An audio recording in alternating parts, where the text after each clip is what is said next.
All right, so let's just go ahead and get started. First of all, ECMO is here to stay. It is not going anywhere, all right? Not only has it increased this 433% between 2006 and 2011, let's look at this. These are ECMO centers. Now, this is worldwide, but it is growing every single year all the way through 2017. And actually, this slide is a little bit, well, maybe even a lot underestimated, because this is only ELSO registered centers. There's a whole host of programs out there that are not ELSO registered that are also ECMO programs. So this is really an underestimate of how many programs really do exist right now in the world, and of course in the country. The United States is really the biggest consumer of ECMO services. In addition to that, the ECMO market size projection. Now, this is ECMO machines.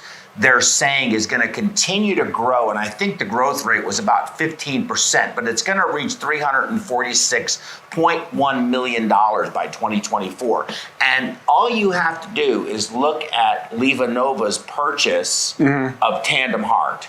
Correct. Just happened. And they did that for a reason. They're trying to position themselves strategically to be able to offer both ECMO and cardiopulmonary and valve, but they added that ECMO component. And they didn't do that because they think that ECMO is not going to continue to be used and survive, right?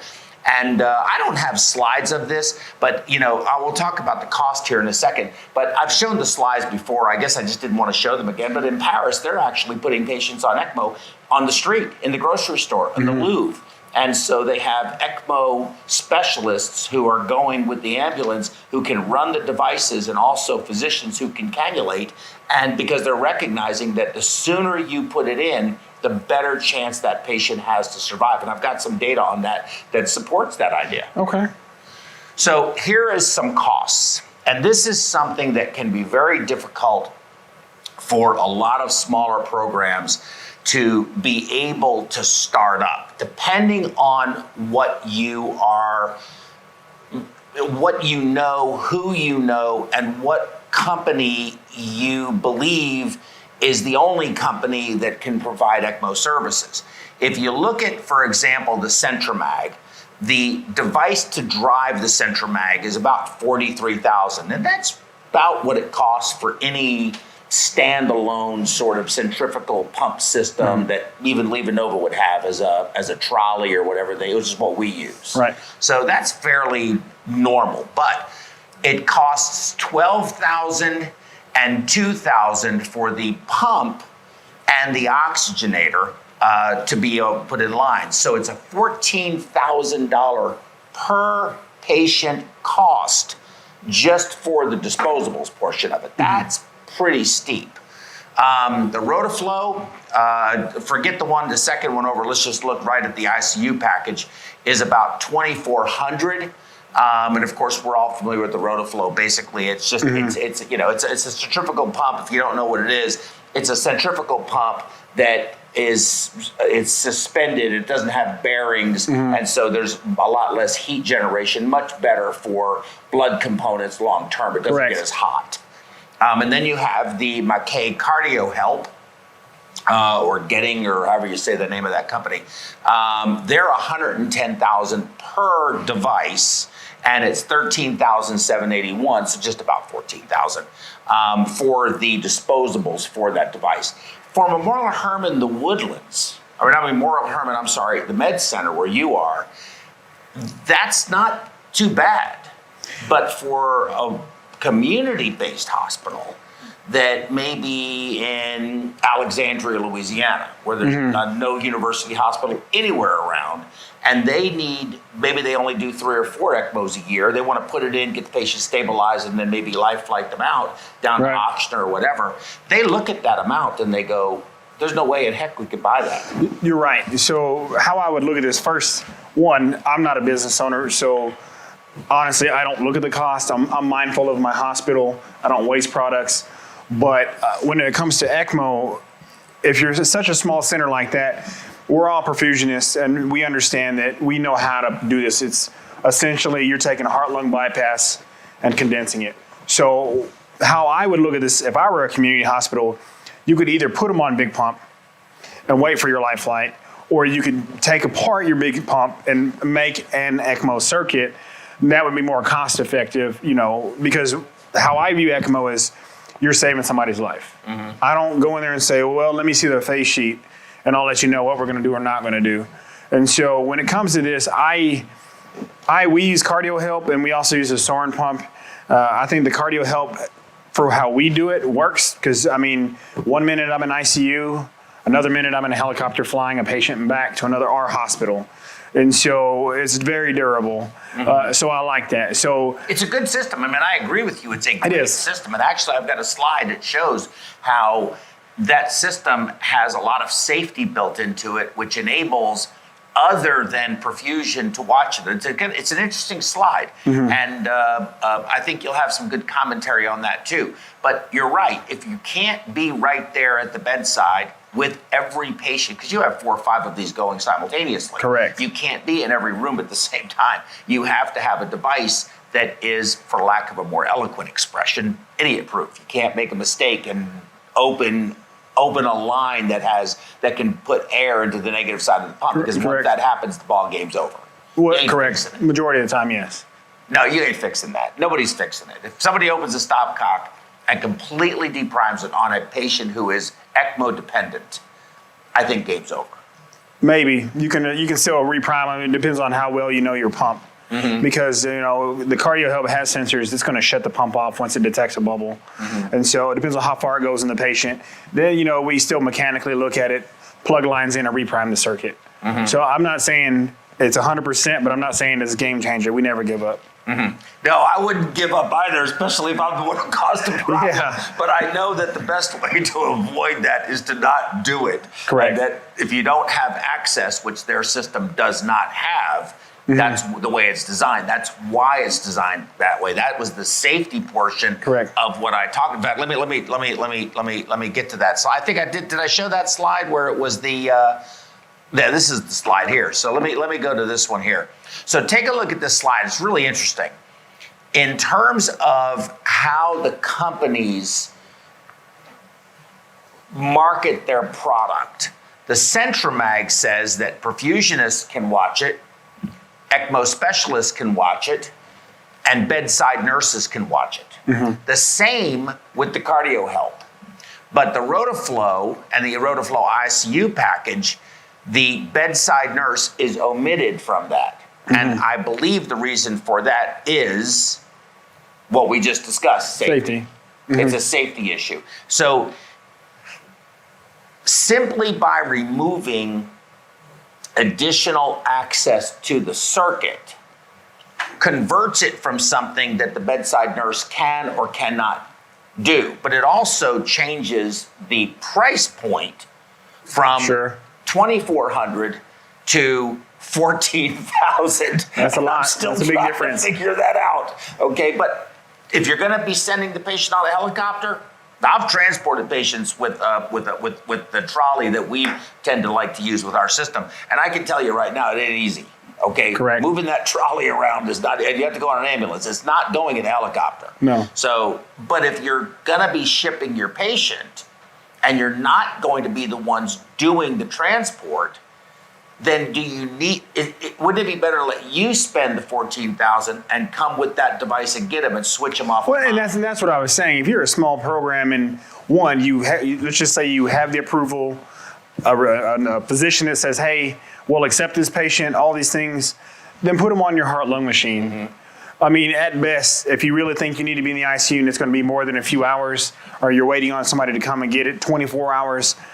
Then that's when you take apart your pump and put them on something makeshift. I mean, we all know how to do it. We were trained to do that. But I wouldn't suggest a community hospital go out and spend $100,000 on a console plus a disposable just to do that 3 times a year. That's just not cost effective. And honestly, it's not really effective. If you're not using it all the time, then you're not going to be familiar with it, even the littlest thing. So even the perfusionist, they may be a great perfusionist, but they don't remember everything on your cardio help. that you buy in January, and now here it is July, and you need to put it on somebody. You may or may not remember that, but your heart-lung machine that you use all day, every day for cases, you know where everything's at on there. So well, for the most part, correct. So I would lean towards using that in these community hospitals. But in regards to it's going to depend on the size of your program. If you're coming from a program like ours, we absolutely need something like that. We need a durable, again, helicopter, ambulance, whatever you're doing, or just going down to the cath lab, something that's going on, we need something durable. And I think it's a benefit to the patient and to the person watching the Well, do you ECMO. have much experience with the Centromag? I do. 'Cause that's pretty expensive too. It is. I mean, for that disposable, that's extremely expensive. And so I've used both. I still prefer the cardio help. And it's just because they have the Levitronics pump. Correct, that's it. what the cost is. It's Correct. in the centrifugal pump. Oh, and see, what this isn't taken into consideration is when you change out a circuit. So now you put this on a patient emergently. Now they have some type of coagulopathy, whether it be they need blood products or not blood products. And so what happens is now you clot this off. Now we need 14,000 more again. Right. Same thing on the other one. Well, let's talk about that. Let's talk about what the impact of that is. So take a look at this slide here. And what you'll see, here, I got to use the right one this time. If you look right here, the average total payments, don't look at this number. This is what the average charges were, okay? Hospitals overcharge for everything, all right? This is what CMS, this is the average Medicare approved payment was to the patients here, over here, the 124, and to the hospitals. The 138 is average total payments, including private insurance. So on Medicare, it's 124,819. So it doesn't take a mathematician to start adding this up and going, holy mackerel, you know, we can destroy our budget if you're a small hospital. Sure. That's where most stuff happens. You know, you think the med center is huge. You guys are busy as can be. But we get an epidemic, even you will run out of space. We do it frequently, especially during flu season. Right. And we're taking care of those patients That's right. in the community setting. And they look at these numbers and go, well, wait a minute, Joe. I'm going to spend this much for the device, this much for the disposables. You might need 2 disposables for one patient because of all of these things you talked about. And I've got to pay you to sit at the bedside and watch it. Well, at day 15, all things being equal, we've already burned through 40% of their DRG. Correct. That they're going to get reimbursed. Right. And so they could get themselves in a lot of trouble. You can. One perspective I would like to look at, again, for these community hospitals, you don't always have to buy it. And so I find it'd be, if it were my program and I was comfortable with the device, I would rent the device, buy the disposables. Then as your program grows, then look into buying one. Rent it from me. Well, whomever has the point being is that if you want the best and you're like, well, we can't just drop $100,000 on a piece of equipment that's used 3 times a year, you can buy the disposable because you got to buy it anyway. And then you have one available for rental, paying that small fee, because that $100,000 can last you 2 or 3 years worth of fees versus one payment. Right. Or you use a hybrid system. Correct. That is just more affordable. Correct. And you say, you know, you're very selective, those patients that you're going to keep versus those patients that you're going to ship. Correct. And you have to develop that network of the central hub and spoke and have that in place before you have a problem. I think what a lot of people do, a lot of programs do, is, oh, we don't ever see ECMO. Oh, we don't ever see ECMO. Well, you really should do this. Nah, we don't ever see ECMO. And that very same night, there's an ECMO. Correct. You, as a program, you just need to decide what kind of program are you going to be. Are we going to be a Band-Aid until we can get them somewhere, or are we going to be a program that's going to grow and develop and save patients, put them on, and take them off? And keep them. Correct. And accept the good with the bad. Exactly. Because you have to do that too. Well, and you got to have a good outcome. Just because you put someone on doesn't mean you can take them off. That's right. Well, that's right. You put them on and you own them, and now you got a Correct. problem. That's right. So you really have to be careful about who you offer that service to. I completely agree with that. So let's look at some real data describing the cost effectiveness and benefit of ECMO. So, and this is published data. But you have conventional management, then you have the cost of the ECMO and what is its benefit. And how this is really explored and looked at in this particular study is QALY. And if you're not familiar with what QALY is a quality of adjusted life year. So how many years are you alive with perfect health? A QALY of 1 year of perfect health. So that's what you use to determine whether something is financially beneficial or not. And the conclusion of that study is in this graph here, and I think this graph just basically speaks for itself. There is no question that ECMO is a benefit to many patients. Not all, and it's not going to save everyone, and we can't save everyone. We'll talk about the survival going a little further in this slide. But based on this study that was done for economics to decide whether or not it is or is not worth it to use ECMO as a therapeutic modality for those patients that meet the inclusion criteria, it clearly does. I think it speaks for itself. Overall survival, VA ECMO is 40%, VV ECMO is 60%.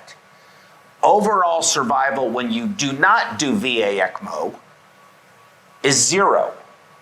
So if you say 40%, sounds like it's a low number unless you're one of those 40%. Correct. VV ECMO, if you do not do something with those patients, their survival is 0 or 60%. Well, I don't know about the VA. I would agree with the VV. I don't know, because some people still have a tendency to pull through. I see what you're saying, but you're looking at it this way. You put somebody on VV ECMO for ARDS or some type of lung pulmonary condition.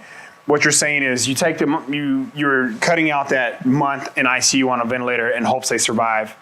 And so instead you put them on here, you completely rest the lung. They recuperate 6, 8, 10, 12 days. Now they come off. Versus you put them on in the hopes that they come off. We were going to put this patient on VV ECMO. We decided against it for whatever reason. And now they were in 6 weeks in the hospital, 4 weeks with us, trach to peg, shipped to an LTAC, eventually waned off. So the VV, they can still possibly make it. But again, it just depends on at what cost. Well, I think that's a good point. I think you just brought up a very good point, and I agree with you. I think that I did misspeak there. And I think that's been the knock for ECMO for many, many years. I've had people, I told you, people have said no one's ever been saved with ECMO, but I've also heard people say for those patients that did survive, well, they would have survived without it. That patient would have made it without it. You put that ECMO in a patient that really could have done without it. And what I find is that people are afraid of the clinicians, physicians who have to make the decision. They're afraid of the criticism of putting the patient on ECMO too soon.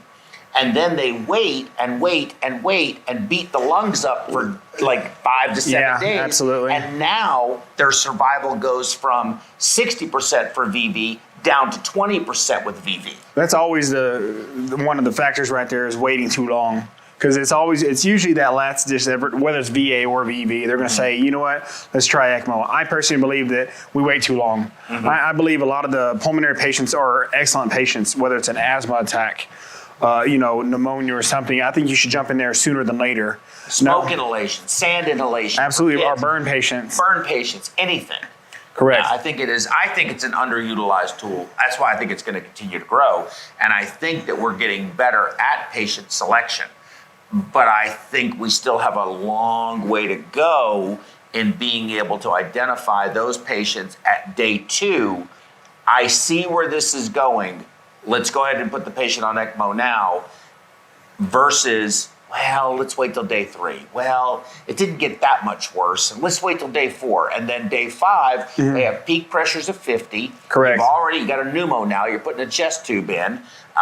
Their lungs are just the inflammation is only going to get worse before it gets better from there. And you got to ask yourself, what is your end game? Right. VA or VV. Right. And so honestly, if anybody that's going in for a procedure, you need to ask yourself, if you're a big center anyway, is this patient an ECMO patient? I mean, if somebody's going in for a 3-vessel bypass, then you got to ask yourself, well, what is my end game? Okay, we're gonna refix everything that's going on here, and then send them home, or we're going to go on bypass and they're not going to tolerate it. And now we got to put them on ECMO and hope that they can come off. You got to look at everybody as an ECMO patient if you're going to have a big program. Do you have an end game for every patient? Right. Yeah, I think there's a difference too. I hate to sound harsh, but and I understand, anybody out there that might be, 85 years old, forgive me for this, but I think there's a big difference between an 85-year-old who is not normally living an active lifestyle, correct, who is coming in for a salvage procedure, lima to the LAD and maybe a vein graft here or there that cannot get weaned off pump or decompensates off pump and is not doing well, versus a 52-year-old who had a very low STS mortality risk score, and who is now like, what happened here? What do we do? What just happened? You're obligated, I think, at that point. If the patient should have walked out of the hospital when they walked in the hospital, for all intents and purposes, I think it's a totally different situation than a patient who is in multi-organ system failure, has is infected, is septic, is just looks horrible and is really old and wasn't doing well at home anyway. What are we doing that for? Well, so how I'm looking at it, again, depends on your program, because you can compare patients from 20 years ago and patients now. At least the patients where I am at, 1 foot in the grave already. They're in heart failure, whether it be a valve, some type of function, coronary disease. And so they're not exactly the healthiest patient. And I've seen it, I would say 50-50. Just because they walk in and talk doesn't mean they're going to get the same outcome when they leave. And so really, for me, looking at that patient and saying, well, they came in just fine, so they should be a good candidate. That's not the case. Just because grandmother likes to sit at home in her chair and watch her grandkids from the chair, but because her age, that's her only limiting factor. I really just think you have to assess the patient as an individual and say, what is best for this patient? Now, the older you get, ECMO, not so much, because it will save you and it will get you over that hump. But again, at what cost? And I don't mean just from a financial cost. What does it cost you as the patient, as the family member? However, you got to look at the entire picture. What is your quality of life after this? Because we're only talking about survival. Survival truly means heartbeat, breathing, alive, pulse. It doesn't mean walking and talking with all your fingers and limbs, because we see that. You get these long-term patients, they get over the hump. The heart gets better, the lungs get better, but at what cost? They lose a finger or a leg. So they're able to sit in a wheelchair now, and so on and so forth. And so honestly, it depends on your patient population, but you truly need to look at your patient as an individual if you're going to make this decision. Good points. Good point. Very good points. So in this study here, and I think this is going to be right up your alley, you can see that they reported, the question is, should we be mandating regional ECMO programs? Because when you look back at all of the data, and I'm trying to cover so many different things about this, I can't get, each one of these topics is like a whole presentation unto itself. So I'm trying to sort of just, cover as much as I can a little bit. The more ECMO you do, the better your outcomes are. I mean, every study says that. And so should we be mandating, and this is what the question is, ECMO centers regionally, you can put it in, but we're coming to get it, you're bringing it to us? Well, that's easy to say that. It's like, that you have affiliate hospitals. I get that. I work with you, you work with me. We're the heart failure. We trust you to put it in. We trust your judgment. Call us and we'll say, yeah, we'll take it. Put them on. I get that. But you and I both know at the end of the day, when it comes down to it, while I'm a clinician, somebody else is counting pennies. Right. There's a financial incentive to keep the patient, and there's a financial incentive for you to take the patient. So don't let those figures from earlier give you a misunderstanding that you put this patient on, you're going to get $138,000 in revenue, because that's not the case. In fact, you may lose money because your cost to put them on versus what you're going to get back even after you ship them off may actually put you in the hole. So now you're like, we put them on, we saved them, they didn't die here, but it cost me $14,000 just to put them on, plus the staffing, plus the ICU fees. So now it cost me $45,000. You're only going to get those units for the days they were there, because the 138 is based on total 26-day cycle. Correct. So if now you got to say, well, we didn't have any negative effects. Well, financially, you had a negative effect. Right. Unless you're using a I don't want to keep laboring the point, a more economical system. Correct. That then you bring the big guns, we use something that's more affordable. Correct. So that doesn't break the hospital's bank, and they feel they can provide this very important life-saving technology to their patients. So moving on from this, so one of their takeaway messages here, central message, was that mobile initiation of VV ECMO may be considered for select patients with ARDS. Outcomes were the same whether the ECMO was initiated at the central hospital or by the mobile team. So what they're arguing here is that the outcomes, whether we ship you the patient before the ECMO goes in and have you put it in versus we put it in and then ship the patient, the outcomes were the same. So I think that's a good key point. When you say that, basically you're looking at the right decision was made to put the patient on ECMO. Yes. And they were stable enough for transport. I do believe, it's not taken away from either program, but if the patient is stable, transfer them. It's just from a safety perspective, you're sending somebody with a few lines and on a ventilator versus somebody with large cannulas in either femorally or depending on how you put them in the patient, huge safety factor. So, cannulating femorally, of course, that's another part of the discussion that we're going to get into here pretty soon. Right, but for really transport, not a very good way to do this. But what I'm saying is anybody who's part of that transport team, for the most part, can transport a patient. If that tube comes out, there's somebody there qualified to put it back in. But if one of those cannulas comes out, God forbid, and you stave it and stop everything and don't lose your circuit, who is qualified to put it back in? Only physicians. Right. So that's another know-how. The know-how, just because you're a physician doesn't mean you know how to do that. Correct, but that are quality trained. The surgeon under a good background, everything, good environment, can put that in the OR or at their bedside if they're good, or under imaging. But going down 60 miles an hour down the road in the back of an ambulance or in a helicopter, that's another factor. So if you can transfer your patient, if it's understood that they're going to need ECMO and you want to transfer them, then transfer them sooner than later. I think at the end of the day, Chris, if you're going to do it well. Okay. Correct. If you're going to do it, or if you can't do it well, don't do it at all. Number one. Number two, I think that I don't really think a program that does fewer than 10 ECMOs a year should do any more than put it in and transfer the patient. I don't think you should keep them because I just simply do not think the data does not support programs that do fewer than that, do 2 or 3 or 4 a year, have the experience to manage those patients well. So, in some ways, I think you should have regional centers. In other ways, I question the wisdom because 2 things. You don't have enough bed space, so you can only take so many of them. And I do believe you've been overwhelmed. We've been overwhelmed. We were taking your diversions, a couple of years ago when we had that big flu epidemic, and we were in trouble. We were running out of places to put these people or resources to manage these things, which brings up another issue, which I think is going to be one of those provocative hot button topics that I like to do. So I'm going to try to get Chris riled up here a little bit, and we're going to have some fun with this. So, also, who should watch the ECMO? Here is a hard fact that you have to accept. There are 4,200 and some odd perfusionists in the entirety of North America. That's a very small fraternity. There are 3.4 million nurses with 2.7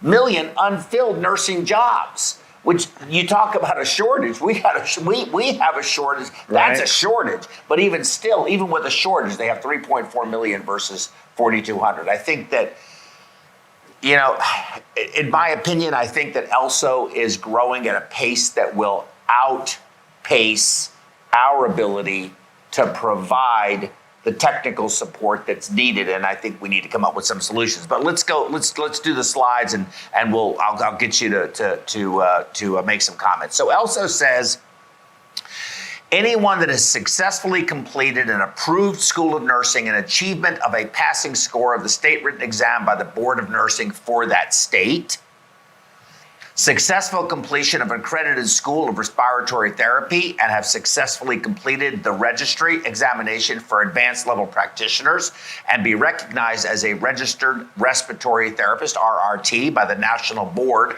of Respiratory Therapy. Say again? Oh, here, I'm sorry. Yeah, I got to be told to click the right button, guys. I'm sorry. Forgive me. Okay, so I just read that one to you, number 2. Number 3, successful completion of an accredited school of perfusion and national certification through the ABCP.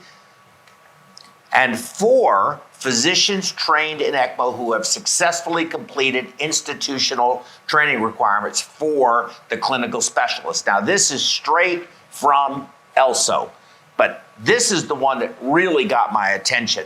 And I have to say, I am very proud of ELSO for this next statement. And let's read it. Other medical personnel, such as biomedical engineers or technicians who received specific ECMO training and have practiced as an ECMO specialist since the initiation of their programs and who have completed equivalent training in ECMO management as the other specialists, have successfully documented necessary skills as an ECMO specialist and who have been approved specifically as an ECMO specialist by the medical director. These people can be approved institutionally as an ECMO specialist under the grandfather principle. However, most important part of this whole paragraph, ELSO does not encourage or support the new training of individuals except as outlined in 1 through 4. I think that is a very important position for an organization that is recognized as the guideline, the guide light of ECMO therapy as we know it today. No, I agree. Absolutely right. I think it's a big factor. I'll just come out and say it. I prefer perfusion at the bedside. There's limiting factors. I work with plenty of nurses and other clinicians that I do find that are way more intelligent than me. They understand the hemodynamics, patient status. Well, they're intelligent in what they do. Right. I wouldn't say they're more intelligent. Well, but you're for a pretty them, smart guy. I mean, but I say that too, and I don't mean to correct what you're saying. I think that it just has to do with what our experiences are. We know circuits, pressures. We can figure what's going on from a mechanical perspective because we understand the circuitry so well. It's what we do. Right. But they just have so much more experience in bedside pharmacology. They deal with more of the patient than we do. Correct. So I think that they in terms of managing the patient, not necessarily the ECMO itself, I think nurses are very well equipped, and I think they can be taught very well. No, I do. I agree. Again, it's going to come back down to your center. I still think if a perfusionist needs to be there, if you're going to have a program at the bedside, or when I say bedside, if you have 4 ECMO in your nursing program, perfusionist needs to be in the building, at least one. Also, it's going to come down to your program. You have a community center that does 3, 4, 10. Without a doubt, perfusion needs to be there. Your entire staff is not trained. I work in the medical center, and we see anything and everything all day, every day, around the clock. I get that. You want to train some of those nurses? Absolutely, especially those sharp ones or a respiratory therapist. I disagree with that, but we can go round and round on that one, and we're going to. The point being, I think you can train those, but at what level of training do you feel comfortable? That's the other question. Now, is this new? Like, it may be that you need to have perfusions for the first 24 hours. Then after that, or is this a long-term patient? Yeah, that's Mr. Smith. He's on VV ECMO. He's making slow progress. He's been trach now. He's slowly getting better. His lungs are getting better.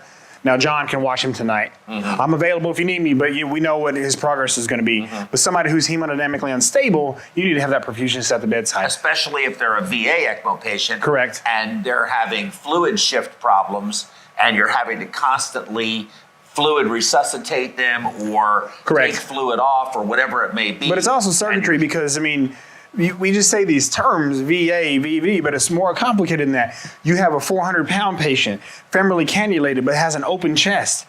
Which do you want? Do you want to do the whole package? Do you want to be that nurse that watches all of that? Or do you want to be the nurse that monitors what you do and you let perfusion do what he does because this is a critical patient? You know, you have to look at your entire program and your patient population. And those are all, I think those are very, I mean, look, you're passionate about it. And I appreciate your passion. What do you tell the place, though, that only has 4 perfusionists?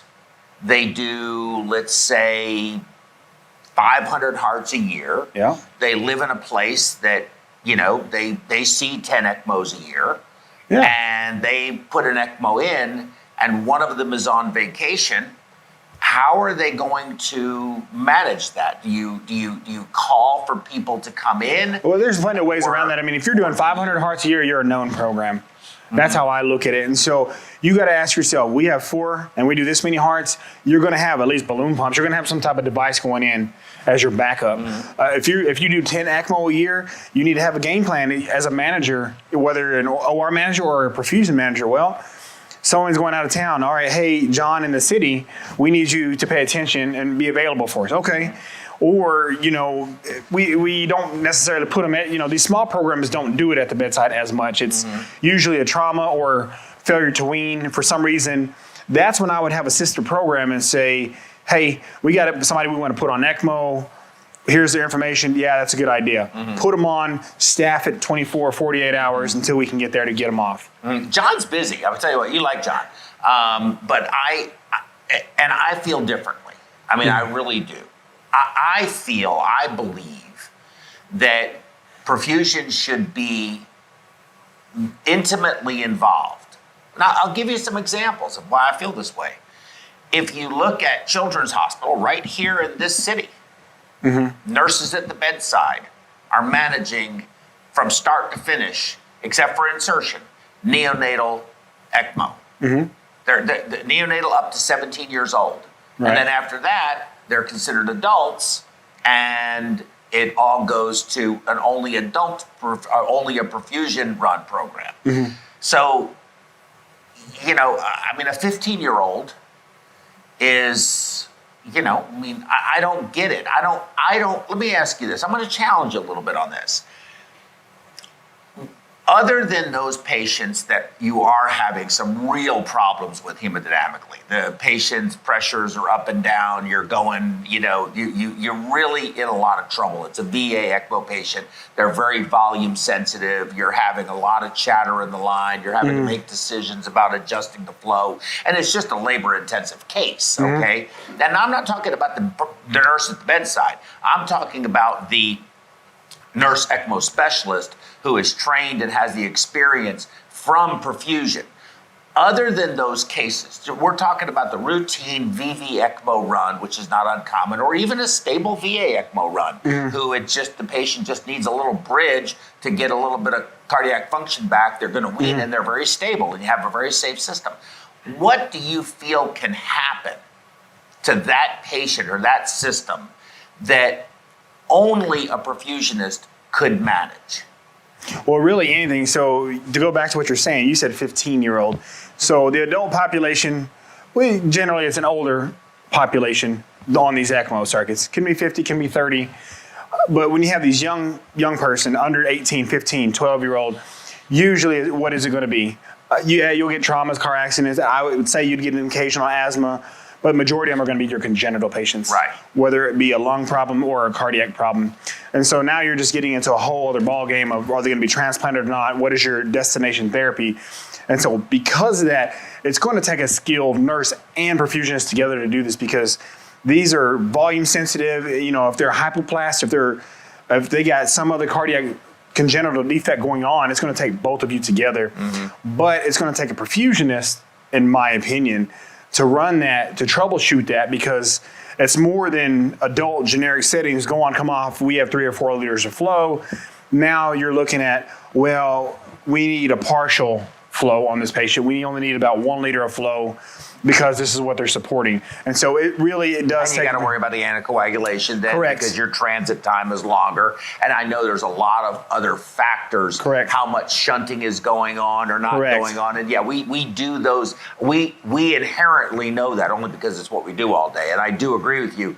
That's not something that's easily taught when it's not something you do every day. Right, It's and kind so of like in that running small those hospital, Heimlich pumps. that's why I'm saying, you say here at the Children's Hospital, Texas Children's, I don't know now, I don't know when the ratings come out, but they're number 1 cardiac program in the country. At least they were last year.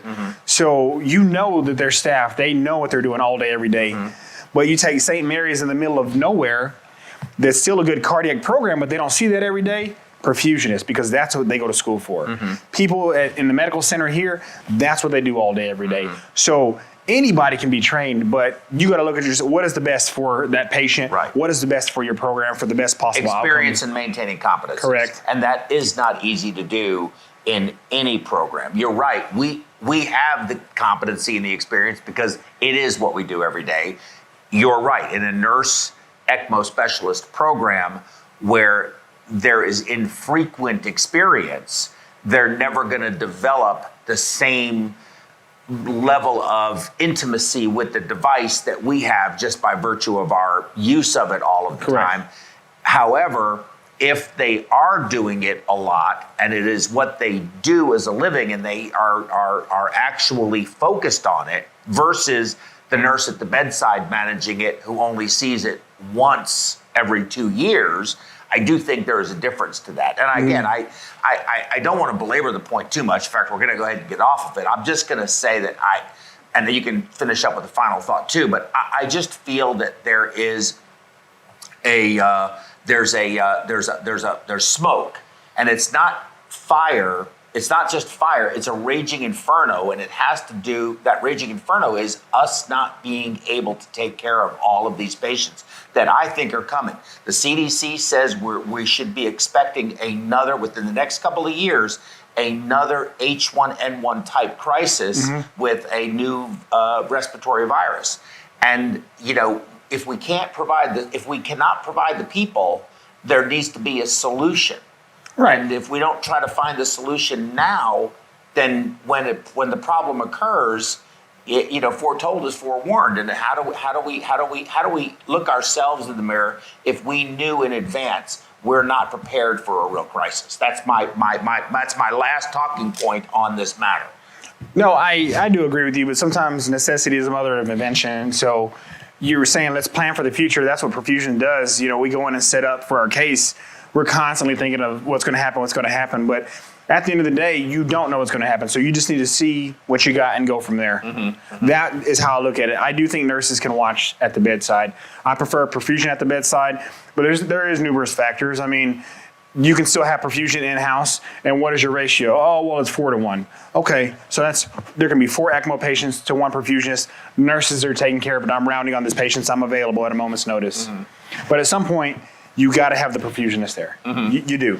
I think we need to continue to stay involved. I would agree with that. But I think for the long term, sitting at the bedside 24/7 for 3 weeks, when the patient is stable after the first, once they become stable, I question the sensibility of resource utilization for those patients with us doing it versus us working hand in hand with nurses that we're making the decisions. We are involved with the protocols.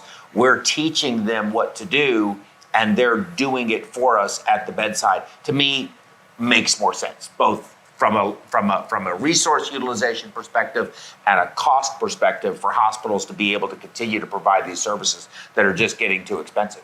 That's it. Okay, so we beat that one down. That was a good one. Whew. But I came out alive too. I'm happy about that. Well, we've seen that slide before. So classic indications: mechanical circulatory support, or even for VV. Bridge to recovery. We're going to put it in till you get better. Bridge to bridge, meaning we're going to put a short-term device in and then a longer-term device in, and then do something with you. Bridge to transplantation, and I've got a real neat video at the end of this to discuss about that. and then destination therapy. You're getting a long-term device, and you're going to live with this long-term device for the rest of your life until it fails and you pass. But now in the acute setting, bridge to whatever seems to be becoming reasonable, including putting it in, assessing the patient, and withdrawing after a few days if the patient is in refractory multi-organ system failure. And so I think that's going to be a change when we start making the decision to put the patient on ECMO, basically shoot first, ask questions later. I don't agree with that. Actually, I think what happens now is, and I see it more and more because I get in trouble if I make that wrong decision. I'm not the one that says yes or no, let's put it in. In fact, I'm not the one manually putting in, but I'm the one that controls everything and knows how to put everything, assemble it together to put it in. But if I go into a room and they're actively CPR, you know this patient needs something, but I do say it. What is our end outcome? Sometimes they need this. That's the truth, but you got to ask yourself, you have it bridge to bridge to transplant, bridge to whatever. That's not really the case. In these bigger programs, we know that. And so we get in trouble for that. You have a 20% outcome and you've had 60 ECMO this year. That's not good. You need to have a better patient population and say, this patient, they're not a candidate. If you're going to put this on somebody, you need to say, how are they going to come off of this? Are they going to get a transplant? Are they going to get another device, whether it be a VAD or something, or are they going to come off at all? Because if you're going to say, we're just trying to put this in this patient to get them until grandma gets here, that's not acceptable, and we won't do that. Makes us look bad, and that's a waste of resources. Yes, that is. I agree with you 100%. But I don't necessarily think that's what this slide is saying.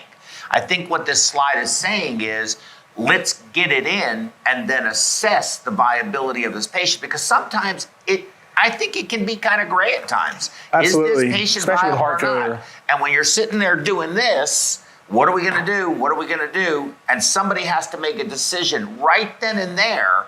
This patient's really not a good candidate for this. You're making a decision that is, I think, in the heat of the moment. And I think what they're advocating is put the patient on ECMO, get them stable, take a step back, assess the patient, and then make the decision as to their viability. But you have to be willing to withdraw. And that's the hard part. Right, but you're going to have these centers that they look at your outcome for accreditation and gold standard and say, 20%? Really? Well, yeah, it was the heat of the moment, and this patient was dying, and it was either this or not at all. We put it in, and then we were like, okay, let's figure out our next game plan. Our physicians are excellent, so they're looking at this patient. With the exception of a few, somebody collapsing on the street or coming in through the ER, you know this patient.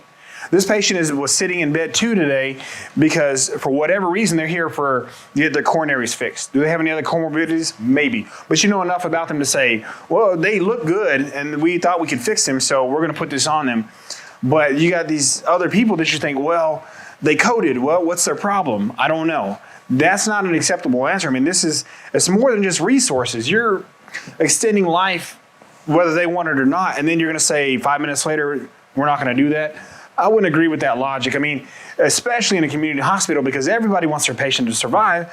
Say if you're a great cardiac surgeon and you do 3 or 4 pump cases a week, and every so often you have one go wrong, whether it be stunning or whatever, or can't come off bypass, and you're going to say, oh, put them on ECMO. Unless you have an end outcome form that you're going to fix, that's not acceptable.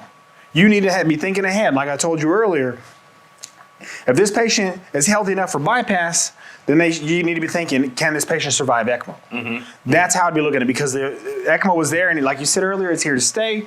So you need to always think in your head, what is your end outcome? That's how am I going to get this thing out? How am I going to get it out? What's exactly? I agree with you 100% on that. So let's take a look at these slides. So what you see in the top left corner up here, okay, is your very traditional it's VVA. So you have an access in the femoral vein, you have an access in the right IJ, and you're returning here to the femoral artery. So there's a blow up of this portion down here. Now, the one over here, B, is a good example of it's also a VVA, but the opposite approach. You have an access here, and then you are returning to the femoral artery and to the right IJ. So you're trying to accomplish both VA and VV ECMO simultaneously. And here's a blow up here of the part down in the iliac, femoral iliac area. So that's kind of it, and I'm doing this to illustrate all of the various different potential cannulation techniques that can take place. Now, in this next one here, this is your typical VV ECMO with an Avalon catheter. So you have your access coming through here, and you have your return going back basically to the same place. And the advantage of this is that you don't have anything down here. And so you don't have the infection problems. You can sit the patient up.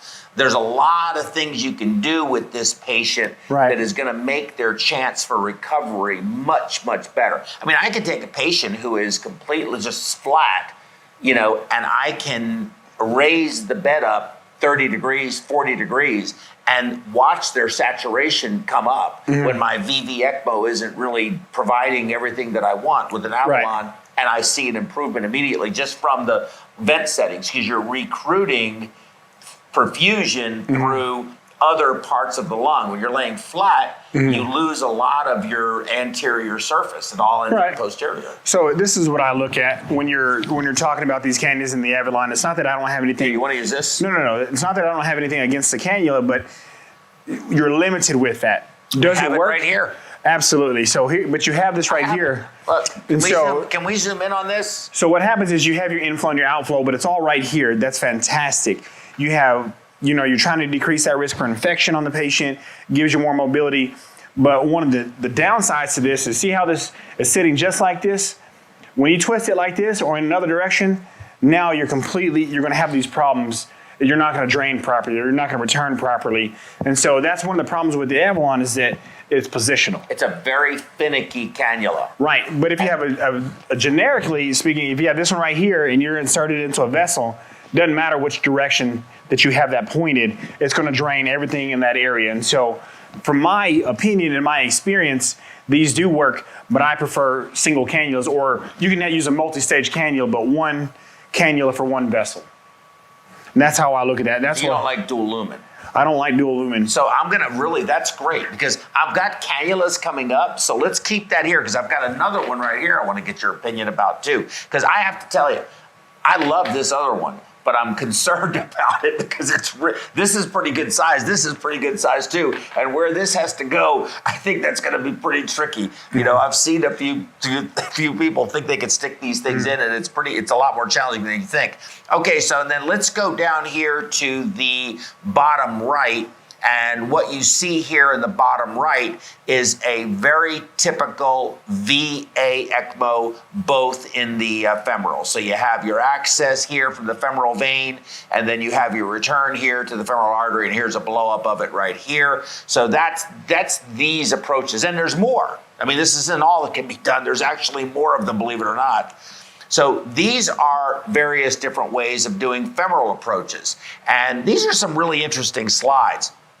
So if you look over here, you can see that your venous drainage is inferior and your return here is superior. And I'll tell you what, I've done a couple of cases like this, and I actually used a femoral arterial return cannula as my access, a 22 French Opti, and then used the VFEM, the longer venous, instead of for my access, for my return, and had them stick it all the way up into the atrium. And that worked really, really well. They can work. But you're down here in the groin again. Correct. That's a problem. And it is a problem. Big problem.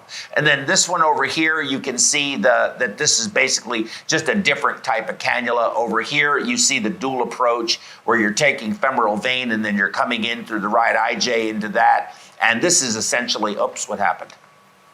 No, this is the same thing essentially here, but just with different cannulas. So you have the cannulas that you see here are the ones with the multi-stage, and this one is just a single port. And that's the difference in where it should be positioned. It shows you here from the spine and where your renal veins are. It kind of gives you a landmark of how far these things should be in. I thought it was at least an interesting slide to look at. Now, there's all kinds of problems that can occur with VA ECMO, especially one of the biggest problems we have is the leg where the cannula is in becomes ischemic, and Correct. it's a huge problem. And this is how that seems to be addressed. This is a schematic of basically this, where you take this line, basically like a cardioplegia line almost, and you take it and use something that can tolerate high pressure, and then you side port it off and go into the artery distal to the insertion point of this cannula, and then you get flow down to your distal vessel. So when you do that, and if let's say the patient still has pulsatile flow, don't let the nurses get too freaked out when they can't get the Doppler pulse, because there is no pulse. It's going to be continuous flow. Correct. At that time. Right, exactly. But the toes pink up, and that's what matters. If the foot's warm, it really helps. If the toes are warm, leave it alone. And then here's the Avalon.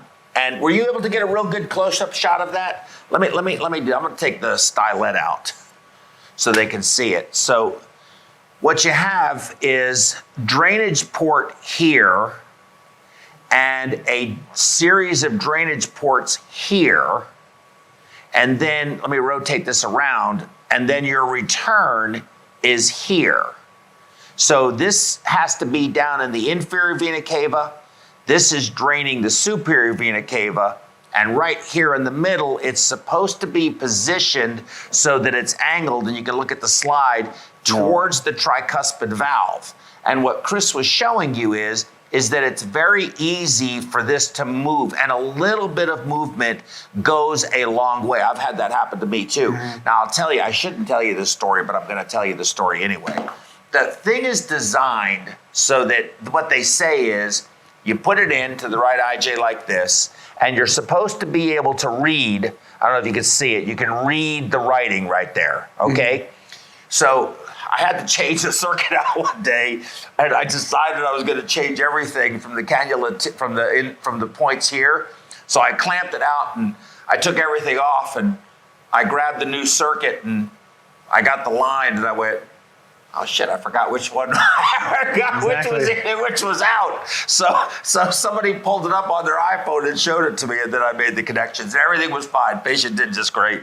So a patient left the hospital in a healthy condition, by the way. So that's this cannula here, but you're right. It has. Now I talked to somebody in Denver who said they reverse it, and so they don't even turn it towards the tricuspid valve, but he uses, now they're in Denver, so they're at altitude, but he uses 2 oxygenators in his circuit, and they're running like 7 and 8 liters of blood flow through this thing. Now this is a 31. There's a 33 and a 35. You got to have a pretty big one to get that. Well, yeah, but now look what you're having to do all that. Right. Or you can just put a regular cannula in and. Well, I want to talk about your cannulation technique, but I want to also talk about this.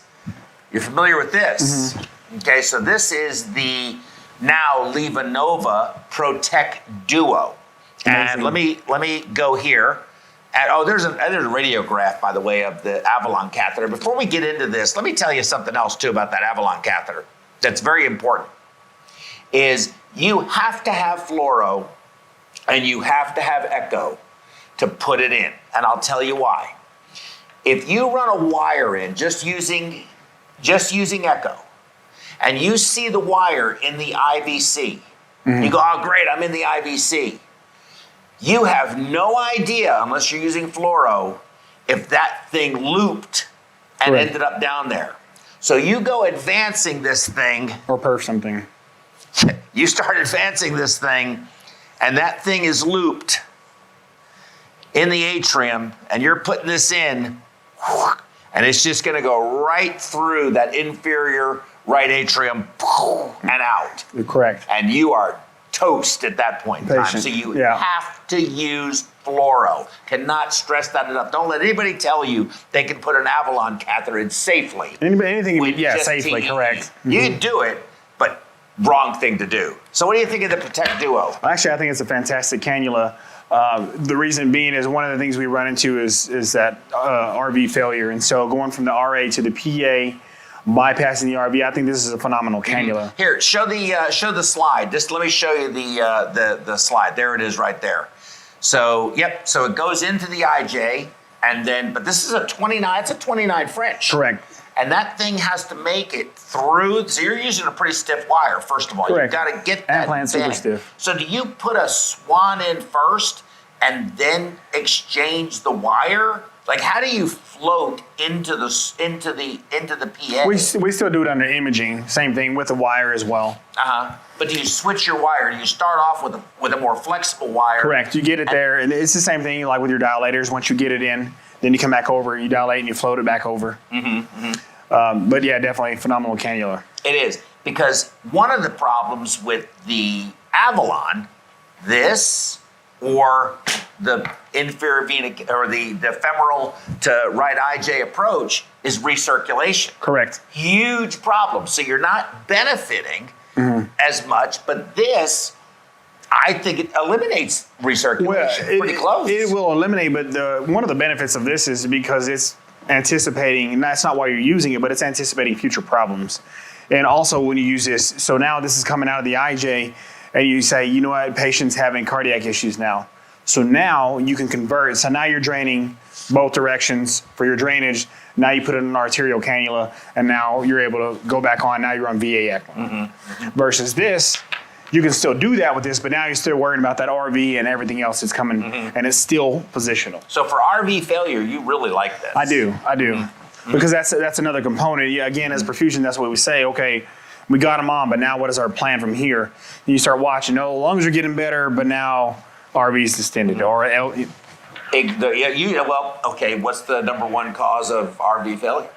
ECMO. VA. Yeah, correct. You fix the left side, you support the left side, the right side can't handle it. Correct. Exactly right. Time. So, what's the knock?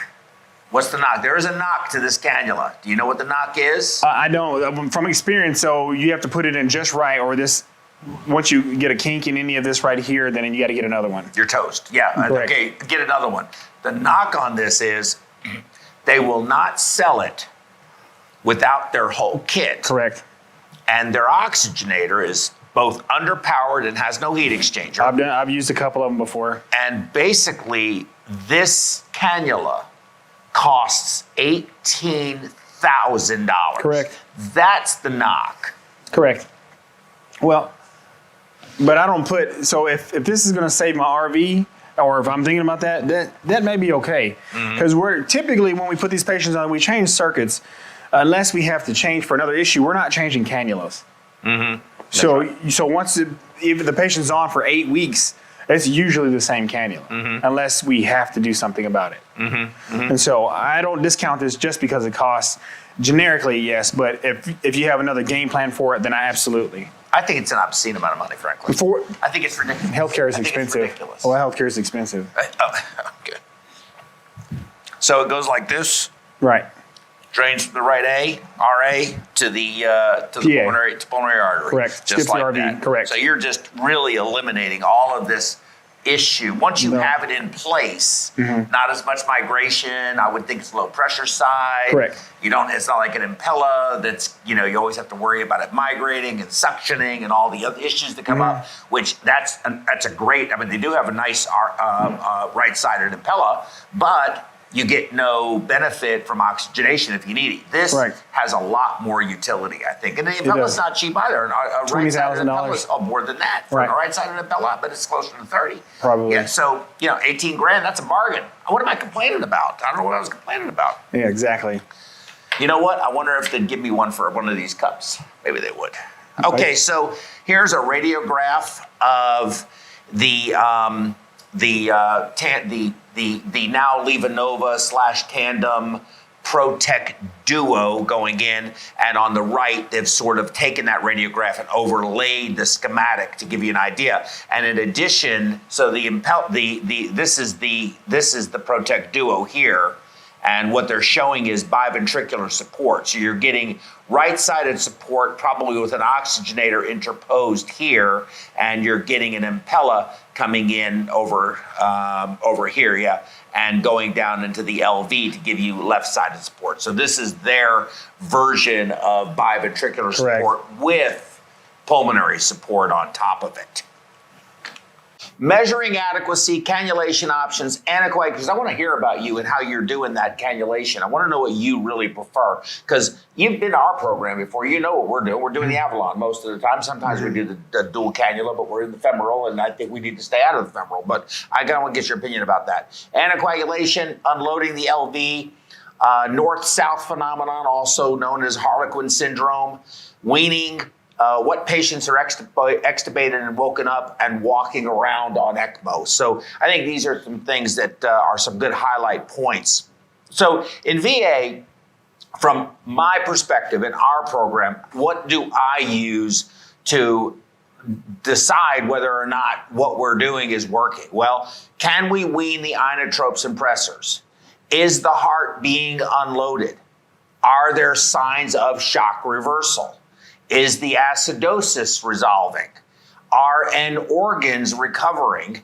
And are we perfusing the brain with oxygenated blood? So that's kind of where I kind of start with that. But there's three really big concerns when you do VA ECMO with peripheral cannulation.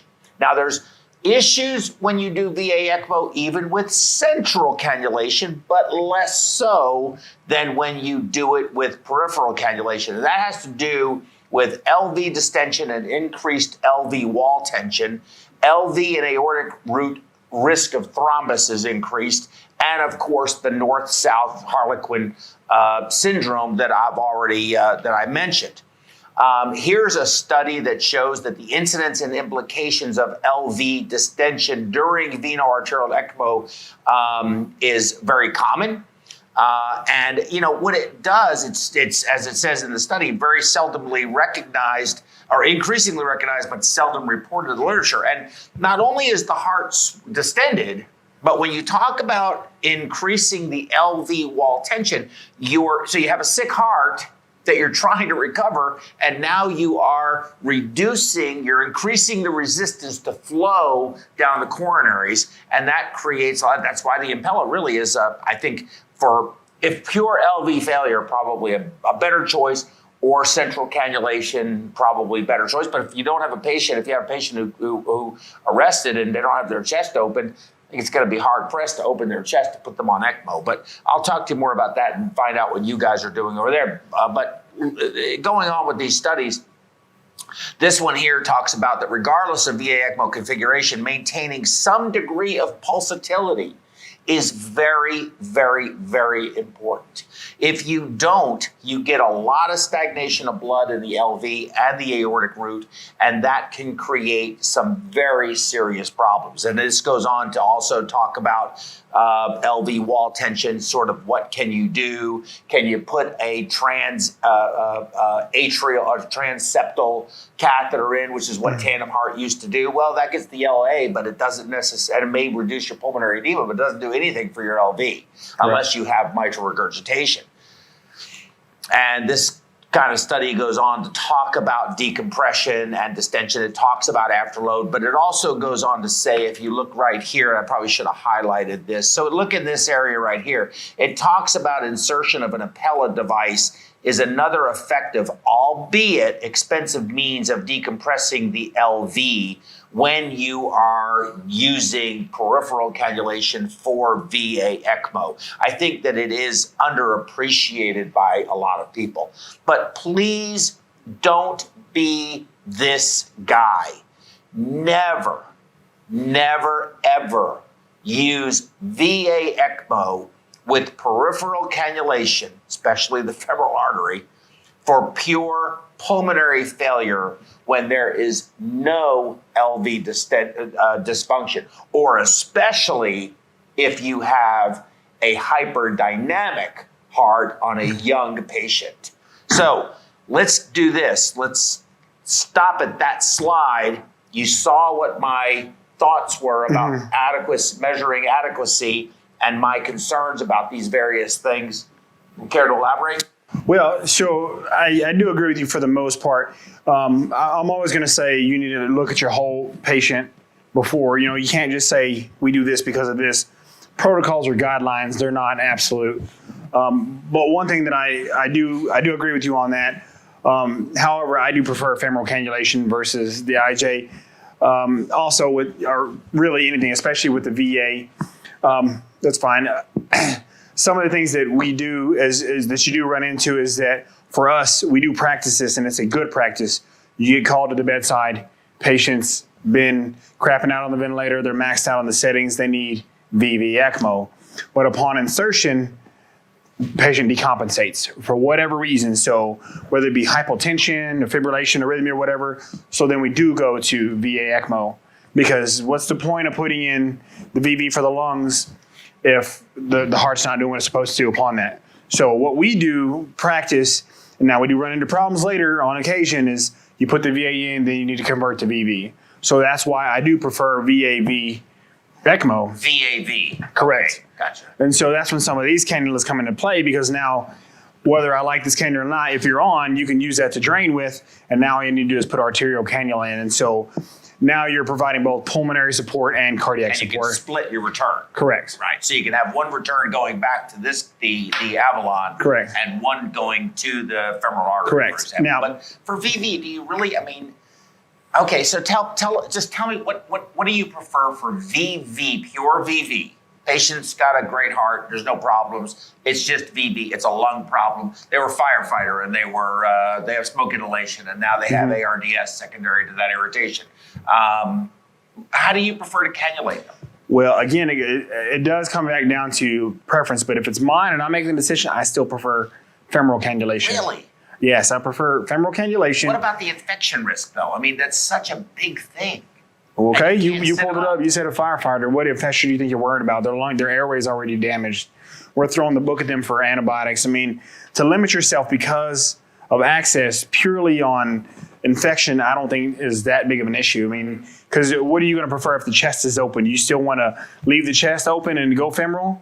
I mean, you're at risk for everything else. You can tunnel the cannulas. Correct. For So central cannulation and close the chest. No, I just prefer femoral cannulation. It's better all around for mobility. Granted, if you got to look at your end game again, your mobility for what? To move the patient, position them in bed, or to get them up and walk them around? How much will you sit a patient up if they have traditional fem-fem cannulas? I don't know what it comes down to the degree of the bed, but we'll go them up. But we look at the patient access, and what we end up doing is we elevate them, put wedges in there, but we're not going to impede our flow just to set them up in bed. Okay. So again, going back to what I'm saying, I do agree with femoral versus the IJ. So we just, okay. So, I don't know. That's a really good, and you do a lot of cases. I mean, I think I'm going to reconsider how I feel. I don't like it because I feel like I really do like to set the patients up. I really do feel that you have way less infection risk. I understand they're on a lot of antibiotics, but I just feel like the femorals are, and then of course if it's VA, I'm really concerned about this north-south phenomenon. I've seen it happen. The slide I had, don't be this guy, is because I got stuck in a case similar to that. In fact, let me tell you about this case. I'll tell you all about this case too. This is probably the worst case I have ever had in 40 years. We were called for a patient that needed to go on VA ECMO. Clearly, I'm not going to say where. And they had already put the cannulas in. This was a 22-year-old who was a fairly robust individual. Now, he had some other issues going on. He had some viruses. He had TB. He had other issues. But he was still pretty healthy 22-year-old. And undersized both the femoral venous and the femoral arterial, but they were already in, and insisted that this is what we were going to use. We put the patient on VA ECMO, and they put a femoral arterial pressure line in the contralateral femoral artery and kept drawing the gases from there, despite me telling them, you got to draw it from the right wrist. You need to draw it from the right wrist. You need to draw it from the right wrist. 2 days later, when the patient was certainly not improving, in fact, getting neurologically worse, they finally did a right radial saturation, and it was 40. Well, it was 48. Yeah. Yeah. Right. So, right. No, I agree on that. You need to be aware of that. You need to be aware of that. But so there's different ways you can look at it. Basically, you just say, hey, either slow the contractility down. I mean, if you're resting, give them a big time beta blocker. Put some on. Exactly. Short term beta blocker. Slow it down, because basically you're competing with the ECMO at that point. Right. We're overworking the heart. Or you do put it in an IJ. So now if you're fem, now you put it in an IJ. So you got to ask yourself, well, how do I fix this problem? I'm oxygenating the patient, but on the lower extremities is what I'm oxygenating. I want to fix up here. So you collect what's draining up top. So you reduce the amount that's going to the top versus press the heart. Yeah, you either emptying it better. VVA ECMO. Correct. Right. So you just have to. The same thing can be done, but it's like, how do you want to fix it? Do I want to slow the heart down to fix it? Do I want to drain the heart better to fix it? Or do I want to, but it goes back to infection. Okay, cardiac wise, how's he doing? Fantastic. He's a young, healthy patient. Great. Bite the bullet for the infection. Not saying you're going to get an infection. Now switch your cannulation technique. Now go to VB. Yeah, I'm going to reconsider what you're telling me. So here's a schematic showing basically the Harlequin syndrome, the north-south or dual circulation phenomenon that occurs in various different conditions. And you can take a look at that and go review it, later at your leisure. Here is another example of this very real problem that is a real problem that we have to be highly vigilant of when we're doing VA ECMO and think about it. And I want to show you these two quick videos. These are really good videos. Oh, do we have sound? Yeah. Oh, you have it, yeah. But I don't hear it. VA ECMO is often performed using peripherally placed cannulas, typically placed in the femoral vessels. This animation shows arterial ECMO access in the femoral artery. With extreme cardiac dysfunction on ECMO support, if the heart is not beating and the aortic valve is not opening, the blood being pumped through this cannula provides 100% of the patient's blood flow. But remember, that's going to be in this scenario, there's no mixing of the two circulations, since no circulatory support is being provided by the native heart. Upon return of cardiac function, when the heart starts to beat and the aortic valve begins to open, the situation becomes quite unique. Because the peripherally placed ECMO cannula is pumping blood in a direction that is retrograde to the native blood flow, the two circulations merge or mix together in a location somewhere between the aortic valve and the arterial cannula. As left ventricular function is restored and contractility increases, the mixing cloud may shift distally in the aorta towards the arterial cannula. The same shift can occur if the ECMO blood flow is decreased. Conversely, as ECMO blood flow is increased, or as left ventricular function decreases, the mixing cloud may shift more proximally in the aorta. Let's take a closer look at this phenomena. Once again, with severe cardiac dysfunction, if the aortic valve is not opening, blood mixing does not occur in the aorta. However, as the heart begins to eject, blood traversing the aortic valve begins to mix with blood traveling retrograde from the arterial cannula. In the scenario shown in this animation, blood sampled at various sites throughout the body would have a similar composition. The exception may be the coronary arteries due to their proximal takeoff from the ascending aorta. As the heart contracts more and more forcefully, or as ECMO flows decrease, the location of the mixing cloud can migrate more distally in the aorta. In the scenario illustrated here, consider the impact of the circulatory pattern on cerebral perfusion. The brachiocephalic artery is perfused by blood from the left ventricle, which may be poorly oxygenated. However, the distal arch vessels are perfused by a mixture of blood being pumped from the left ventricle and blood pumped from the ECMO circuit. Blood sampled from the right radial artery, for example, may have a composition that is markedly different from blood sampled at the ECMO arterial line. As the heart continues to recover and contractility increases, or as ECMO flows decrease further, the mixing cloud can continue to shift distally. Again, consider the impact of these scenarios on regional perfusion and on differences in blood sampled from various sites in the body versus blood sampled from the ECMO arterial line. In addition to understanding where this mixing occurs, the ECMO specialist should understand the significance of mechanical ventilation in these scenarios. Blood being ejected from the left ventricle generally perfuses the coronary arteries and may provide cerebral perfusion, so care should be taken to adequately oxygenate blood traversing the aortic valve if the lungs are capable. Exactly. So you got to keep that in mind. In that scenario, you have to, in this case, assume that the lungs are not working well. So peripheral cannulation VA ECMO, if you have really good lungs and your heart is strong enough to produce a pulse, albeit unable to handle the load all on its own, then I think you're in a pretty decent situation that it's going to stay relatively empty. Your wall tension won't be too high. The lungs are working. You won't have this mixing cloud phenomenon. But, you know, if you don't really know what you're doing, you think, oh, the patient's on ECMO, we can just turn the ventilator off now. Well, no, you better not do that. Correct. That would be a very bad idea. So keep it in mind. You got to be able to think through this. And I think that's to your point earlier that, you know, we watch the ECMOs because we just know this. It's not about just being on there writing numbers down. Right. We're assessing the patient. We're looking at things. We're troubleshooting things that we're trained to look at. And anticipating these as potential problems that can occur. So, I mean, I think that's a very fair point. So let me show you this other quick video. Mayo did a really nice job on these. Dual circulation with veno-arterial ECMO with central cannulation. I'm not going to let it play very long. VA ECMO is often performed using centrally placed cannulas, meaning that the cannulas are placed in the great vessels in close proximity to the heart. This animation shows highly oxygenated blood from the ECMO circuit being returned to the patient through an arterial cannula placed in the patient's ascending aorta.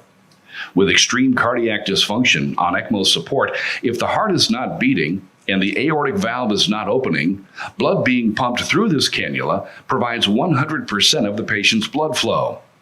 In this scenario, there's no mixing of the two circulations since no circulatory support is being provided by the native heart. However, as the heart recovers and begins to beat, the aortic valve opens and blood flow from the native circulation now mixes with blood exiting the centrally placed arterial cannula. The composition of the blood distal to that mixing cloud will depend on the relative outputs of each of the two circulatory systems. So I don't want to keep it going because it basically does the same exact thing. But the difference is in central cannulation, you can see that your mixing cloud won't be as bad. It'll be mixed, truly mixed. But the coronaries in this situation can end up very, very ischemic because of this. Even with central cannulation, it is not a good idea to be on pure VA ECMO when you do not have adequate pulmonary function. Even with central cannulation, it can be a problem with coronaries, and then you end up with an MI. Right. So let's explore adequacy of VV ECMO. Well, are you able to reduce the vent settings to lung protection levels? That's my number one thing. And maintain at those settings an arterial SaO2 of at least 90%. And can you achieve a PCO2 of 50 or less? What do you think? For the most part, I do agree with those. We follow ELSO guidelines. On top of that, we still go with the ARDSNet as well, ARDSNet trial as well with that. I do have to say this. I've already said it once. I'll say it again. You really have to assess your patient because to follow a number, something could be wrong somewhere. Assess your patient. But for the most part, I see these. But one thing that we also look at is your lactate that you don't have included in here. And so, well, I had that in the VA. Correct. Not so much in the VV, but we do look at it. But the point being is, a lot of times is your pH within normal reason. Are you compensating? Yes. Is your lactate climbing? No. Then we have a little wiggle room. Your CO2s in the 50s, maybe 60s, because again, for your pulmonary patient, what kind of pulmonary patient is this? Is this a young, healthy person that had pneumonia, H1N1, or is this 65-year-old grandfather that smoked for 30 years and quit, and now his CO2 is normally in the 50s or 60s? Is this smoke inhalation? You know, what are you looking at exactly? You need to go more in depth into your patient population. So what's CO2? Well, like, what's your on a I'm okay if my pH is normal and my PO2's relatively okay. Obviously, we want higher the better, you know, to help improve because we want to rest the lungs. But if my CO2 is 55, 60, but my pH is corrected for the most part and my lactate is not climbing, I'm okay with that patient. Also, the things that you need to take into consideration here is, what is my temperature? What's going on with the patient? So I didn't even discuss that. So there's different aspects to what is my metabolic demand of this patient. All your patients? It depends on the patient population and what is wrong with the patient. Is this a CPR in progress? Put them on there. We do a cooling protocol, hypothermic protocol. We do those. So, but we don't just say cool them because it's incident. It's like, well, are they responding after everything is said and done? Are they, fighting, combative in bed? John, cut it out. He's awake. He's alert. Sort of. He's responding to your commands. There's no need to cool that patient. But if you suspect anything, cool your patient, usually like a 24-hour period, then slowly warm them up a degree. We have a protocol that we follow. So again, you really can't just generically throw settings on there. You got to say these are protocols, these are guidelines, but those are good guidelines, but assess your patient. Okay, fair enough. That's a good point. Anticoagulation. I like to see an initial bolus of 5,000. My goal is the APTT at 1.5 baseline. I do not like to do ACTs, except for an initial one to see that I had some reaction to the heparin that was given the initial bolus. I usually like to see the APTT done every 4 hours, and I generally start out at about 7.5 units per kilogram per hour as an initial dose drip. But again, I don't like the ACT low range because I just think that it's widely, in my view, inaccurate, and an APTT I feel is going to give me more valuable information. Correct. I agree. So what you got to look at here, one, for your anticoagulation is your ACT gives you a direction that you're going. So all of us generally, if we're not on any drugs or aspirin or anything like that, around 100, 120, maybe 130, you're okay with that. But this patient right here, I just want to see, when I initiate, I prefer to see 180 and above. Okay. You got 180 and above, we're golden with that because of that bolus. But then you need to titrate. However, what I don't agree with is you're saying do this because of this with no protocol, no backing behind that. I think you should have an algorithm for these, especially for these VV patients, because pulmonary-wise, majority of these patients that I see, they don't have other comorbidities. You may be a little overweight or you may have been a smoker, but cardiac-wise, you're fine. From a heme path aspect, they're fine. So you need to have more of an algorithm for these patients. To say I like 7.5 units per kilo per hour is generic because I'm, over 100 kilos versus 68 kilo patient. So you need to implement a protocol like you have with anything else. You have your, coronary syndrome patients that come in. You have your bad patients that come in. They've designed and built algorithms that says for this patient population, it's based on weight protocol versus just a generic initiation. So you need to say, for this patient, you need to give 8,000 units of heparin as your bolus. Then we start them because you're going to have a sliding scale anyway. You need to say, okay, this patient, do the calculation. We start somewhere around 12 units of heparin an hour, and then we titrate 2 to 4 based on this sliding scale protocol.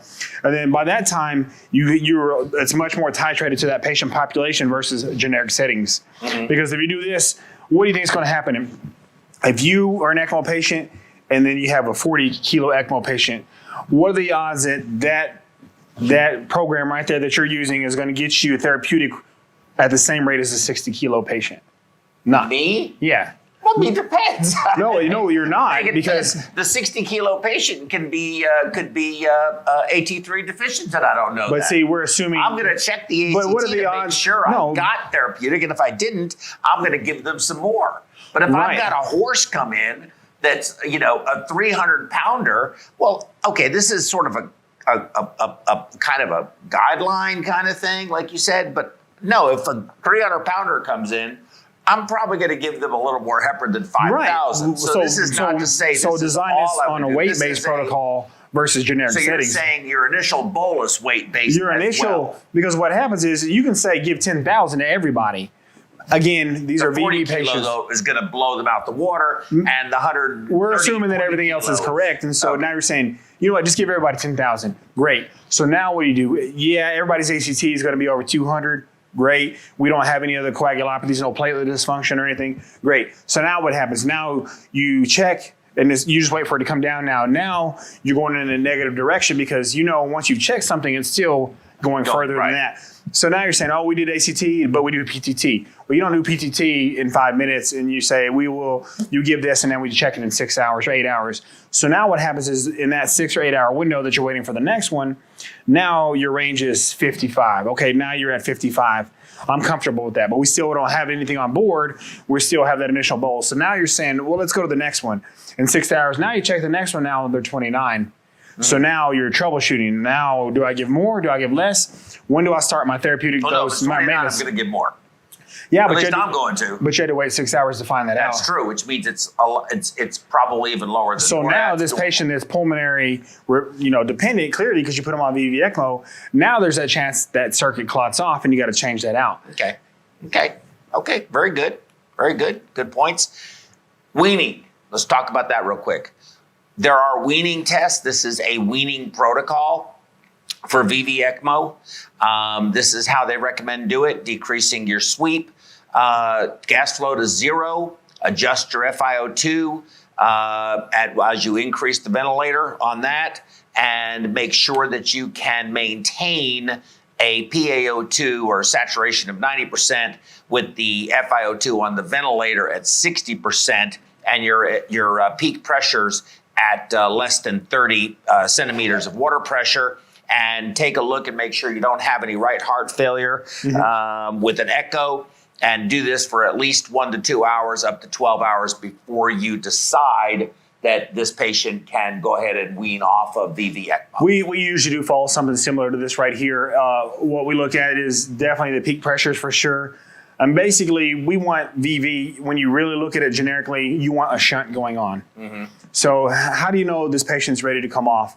Well, basically, you're going to turn your machine off, everything but the flow. Right. Don't turn the flow off. Correct. So many people on a VV ECMO, I have seen them turning the flow. Why are you turning the flow down? Just disconnect the gas line. I won't say disconnect, but turn it off. Yeah, go to room air. Turn your FiO2 and then off. now it's essentially a shunt. You got blood coming out of the body, going through your whole circuit, going back to the patient, and Receiving no oxygen. you're receiving no support from us. Right.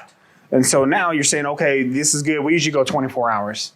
The problems that we're running into is because something's not scheduled. 24 turns into 36 because of this, because of that. Now you're at risk for a stroke. Because you're still staying heparinized because you got this blood leaving the body, coming back and being filtered. So that's something you have to look at. But these generically, I'm not saying you have to do one or the other. It depends on what your patient needs and what your program is comfortable with. But those are the settings you want to look at. Because basically what you got to tell yourself is, all right, now the ECMO circuit is a shunt. It's working for the patient. We're not using it anymore. Can I take it out? Well, sure, you can take it out, but how is the patient's oxygenation? But what the real problem is, so now you take it out is, what backup do I have? So now if you go to these settings, you're saying I'm 60%, so now I can go back up.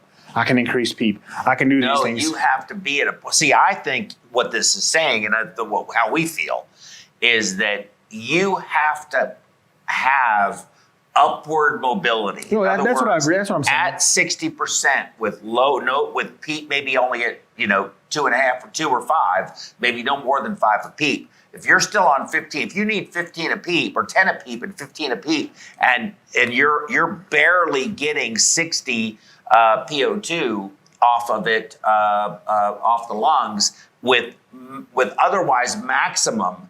I see what you're saying. I meant 60% on your ventilator. Right. You've got to get that right. If your FiO2 is less than 60, you have it at 40. Yeah. And your peak pressures are running about 24, 25, and you have two of PEEP, and then you're basically, the ECMO is not giving any oxygenation support. I think that patient's ready. I'll give you that. I agree. But basically what I'm saying is, once you decide that you're not using it and you're not relying on the ECMO device, you got to ask yourself, what can I do if they go backwards in a hurry?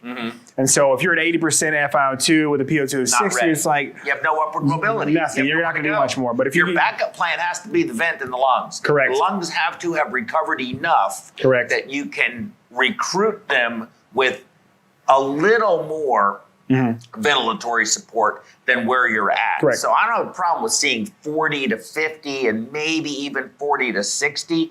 But if you have to go back to 100% on the vent, that's going to be that's very bad for the lungs Correct. to begin with.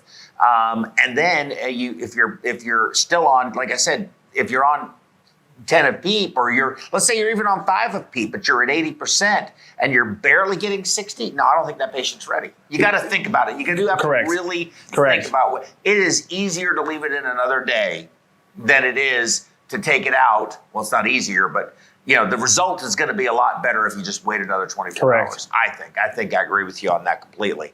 Okay, weaning from VA. That was kind of weird. Was that a transition? Oh, that was mine. That was on mine. I forgot. I clapped. Oh, that was my slide. Sorry about that. So it had a clapping sound. So, okay, weaning VA ECMO is much more complex. Please don't be this guy. The red arrow is pointing at him. Don't turn the FiO2 of the ECMO circuit down when you're weaning off of VA ECMO. So we don't, period, wean FiO2. You're 100% the whole time. 100%, exactly. It really, your slide that you had on that earlier and your videos go back to that. That gives you a good example. So especially if you're femoral cannulation, your positive pressure coming up and you got that mixing cloud going on, doesn't matter where it's at. So what you got to ask yourself is, why are you weaning FiO2? Pulmonary, whether they're doing it fine on their own or not, you don't want to give them bad oxygenated blood. You don't want to give them deoxygenated you're blood. creating the VA shunt. In Yeah, the great. Their heart is system. functioning But now. I've seen somebody do it. Yeah, it's essentially Why like bring it up? you're causing the Harlequin syndrome. Yes. It's on your end this Causing time. it, this time. Yeah, and you're worse than that. You're just giving them desaturated blood everywhere. Exactly. So you don't know where that mixing is occurring on the patient. No, absolutely not. But my kidneys want a PO2 of 100. I don't want a PO2 or 90. I don't want a PO2 of 40 in my kidneys. Exactly. You don't should mind. wean FiO2 on a VA ECMO. You got to make sure that you're anticoagulated though, because how you wean off VA ECMO is you have to turn your flow down. Now we like to do about 500 cc's per hour plus or minus and evaluate each change, fine tune the volume and the drips, take a look at an echo. And of course I like to consider CRRT for fluid volume control. I think that CRRT is a really nice way to control if the patient gets a little fluid overloaded, the heart looks a little stuffed. You can really make the heart a lot happier, I think, and make them beat a lot better if they've been a VA ECMO by having a more empty heart. Correct. No, I agree. Most of those things are the same thing. Wean your patient down. Now, we do not prefer to go below 2 liters for clotting purposes, even if you're properly anticoagulated, and I've seen other programs that I've been at, they say, go down to a liter and stay at a liter. We want to see what their support is. We can do a check if you want to do that. We can say, all right, go down to 1. Let's look at their map, look at their contractility, do an echo, if you will, and do all these things. And the patient tolerate it, great. We don't know what 30 minutes later comes, but we as a whole, we like to keep it at 2 liters of flow always. And the same thing, your drips are going to be equivalent to your ventilation. Your drips are at a minimum or are off. Your flows are down to 2 liters. Contractility is good. Echo is good. Your chances of coming off and weaning off this are good. Good. Okay. So I agree with that 100%. And I think I agree with you on not going below 2 liters, because if you do, one, I think that you have to really anticoagulate the patient way more than you should have to. At 2 liters, I feel pretty safe still with a PTT or an ACT of in the 180 range. I'm still pretty comfortable. But I think at 1 liter, I start to worry about especially have to go back up, what effect that's going to have. So extubating patients on ECMO. I've heard of this. I hear people say it all the time. I want to show you a quick video here of this patient who is on VA V ECMO who is getting up, and you can see her moving over to the chair. Let's open the phone lines too. And she's going to walk down the hall. They're exercising here. I'm not going to let the video run. Good job. I just wanted to show you. She is on the ECMO. And she's going to push that cart down the hallway and get exercised. And look, there's a CDI 500. I just saw it. Okay, so I think that's long enough to give you an idea. All right, let's talk about waking patients up on VV ECMO, okay? Because I hear some of these intensivists and pulmonologists, and they see videos like this, or they talk about Dr. Oz's program up at Columbia, where they had all these patients on VV ECMO up walking around.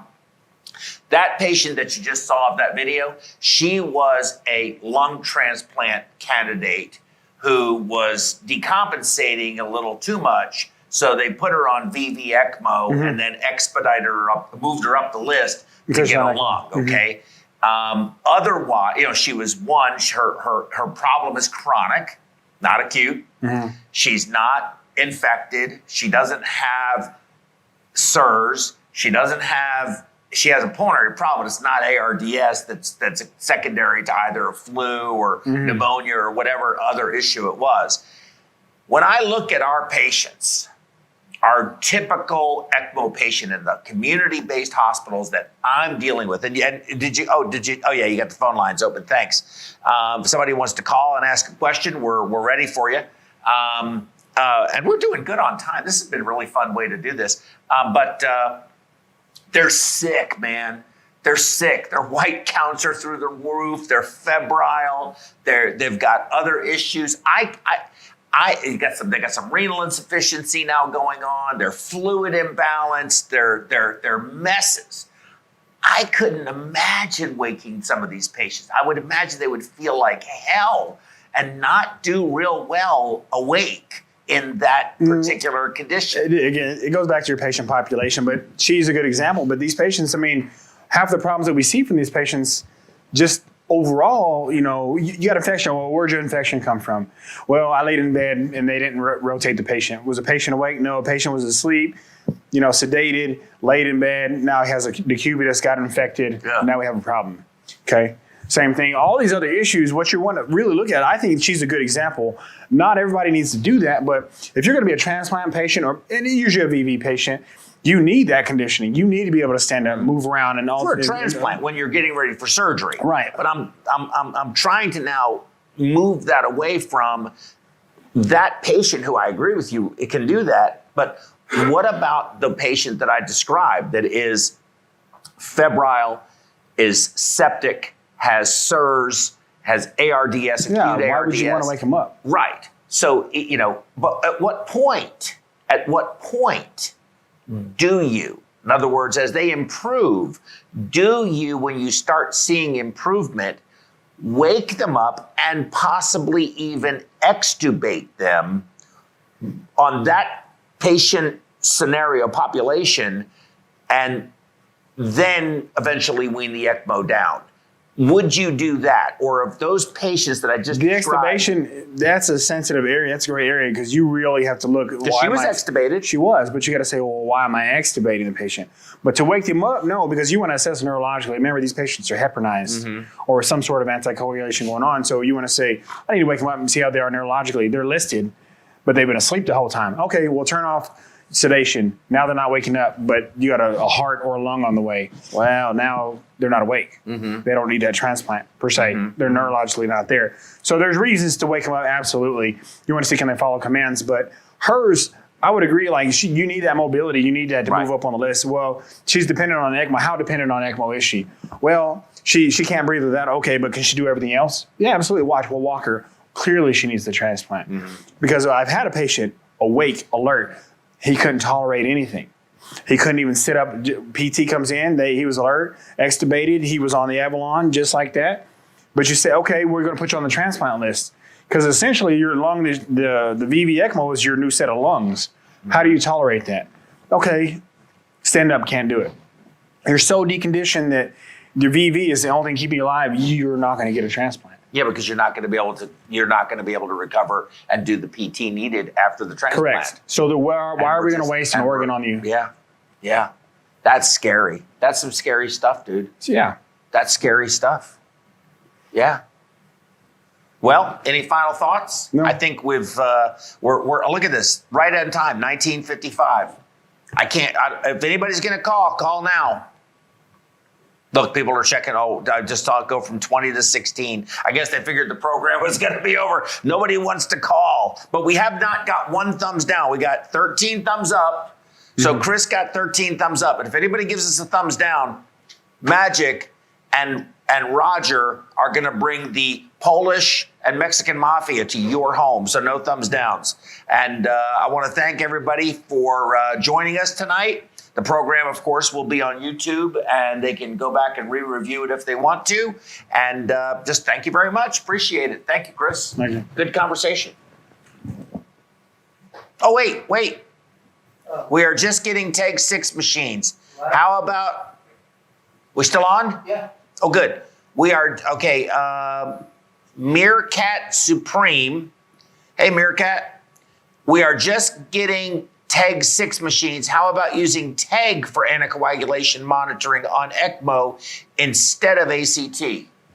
No, I agree. I mean, if you have that ability to do that and time and everything like that, I still think your ACT is going to be your go-to for your initial, just to see that you're anticoagulant, you're moving in that right direction. But a TEG is perfect because now you're being specific. You're not going to say, yes, we're bleeding. You're going to say, everything's working and this is what we're going to need to correct it or not correct it. I think that would be a good idea.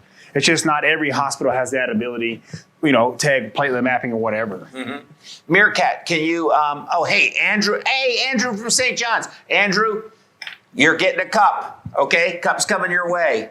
And thank you. Excellent question. I hope that got answered for you. Let's see. Did we answer your question? Cup or you? Let's see if he responds. Now he's in St. John's, Newfoundland. So, there could be, I guess, possible an iceberg blocking the signal. So Matt, thumbs up. All right, way to go, Andrew. Thank you so much. I appreciate that. All right, once again, thank you all very much.